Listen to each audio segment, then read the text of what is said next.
এই ছোট লোকের বাচ্চা, তোর এত বড় সাহস, তুই আমাকে নাম্বার দিচ্ছিস? ম্যাডাম আসলে নাম্বারটা আমি দিচ্ছি না, ওই ভাইয়াটা দিচ্ছে।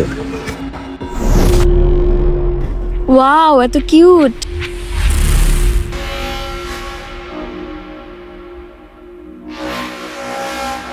কি ব্যাপার, উনি কে? ও ভাইয়া, উনি তো আমার বান্ধবীর হাজবেন্ড। ও আচ্ছা, তোর বান্ধবীর হাজবেন্ড। আচ্ছা বুঝলাম। কি রে আফরিন, তোর হাতে এটা কিসের নাম্বার? বান্ধবীর সাথে অনেকদিন কথা হয় না তো, তাই ভাইয়ার থেকে নাম্বারটা নিলাম। আচ্ছা ভাই, আপনি তাহলে যান। আচ্ছা ঠিক আছে।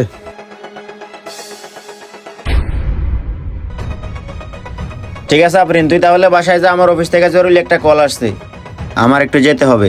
আচ্ছা ঠিক আছে ভাইয়া। ঠিক আছে, তুই সাবধানে যাইস। হুম।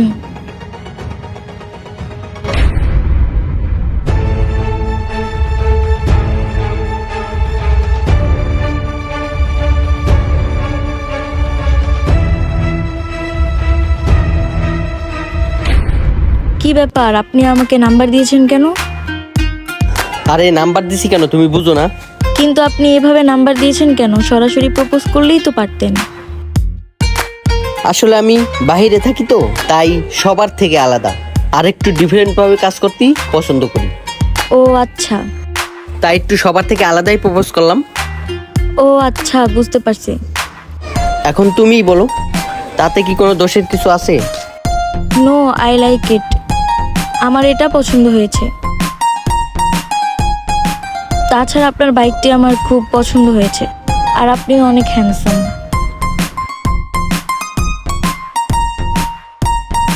খালি বাইকটাই পছন্দ নাকি ছেলেটাকেও পছন্দ? ভাইয়া তুমি এখানে? তুমি এখানে কেন ভাইয়া? তুমি না অফিসে গেলে? আমি এখানে কেন? বেয়াদব কোথাকার, ওই তোকে এখানে পড়াশোনা করার জন্য নিয়ে আসছি, এসব নোংরামি করার জন্য না। আর তুই যে ছেলের বাইক দেখতেছস, সেই ছেলের পিছনে ছুটতেছস। তুই কি ভাবছস আমি কিছুই জানি না? আমি সব কিছুই জানি। আর আমার এলাকায় একটা সম্মান আছে, আর তুই আমার বোন হয়ে তুই কিনা এই ধরনের কাজগুলো করস? আর তুই কি জানো সেই ছেলেকে? ও হচ্ছে আমার বন্ধু। মানে কি ভাইয়া? মানে কি তাহলে শোন, তোর জন্য আমি এলাকায় হাঁটতে পারি না, যেখানে যাই সেখানে আমার বন্ধু বান্ধব বলে মিরাজ তোর বোন বিভিন্ন ছেলেদের সাথে বাইকে চড়ে ঘুরে বেড়ায়। আর তোর ব্যাপারে এই ধরনের কথা শুনতে শুনতে আমি বিরক্ত হয়ে গেছি, তাই আমার বন্ধুকে দিয়ে আমি আজকে তোকে পরীক্ষা করলাম। এখন দেখি না আসলেই সত্যি, আর এই জন্যই আমাদের এই প্ল্যানটা করা। ভাইয়া তুমি আমাকে এবারের মতো ক্ষমা করে দাও। আমি আর কোনোদিন ছেলেদের বাইকে ওঠা তো দূরের কথা, আমি ছেলেদের দিকে ফিরেও তাকাবো না। প্লিজ ভাইয়া, এবারের মতো আমাকে মাফ করে দাও। তোর কোনো ক্ষমা নেই, তোকে বিয়ে দিয়ে তারপর তোকে মাফ করবো। আগে বাসায় চল, পরে দেখাচ্ছি মজা। হ্যাঁ বোন, মিরাজ তো ঠিকই বলেছে। তুমি তো এখন বড় হয়েছো, তুমি একটা ছেলে কি পছন্দ করো না? একটা ছেলে কি বিয়ে করো। আর এই কথা তোমার ভাইকে তুমি শেয়ার করো, দেখো তোমার ভাই মেনে নিবে। আর তা না করে তুমি বিভিন্ন ছেলেদের সাথে ঘুরে বেড়াচ্ছ, এটা কি ঠিক বলো? শোনো বোন, এতদিন যে তুমি কাজগুলি করেছো সেই কাজগুলি আর করো না। তোমার ভাইয়ের কথা শোনো।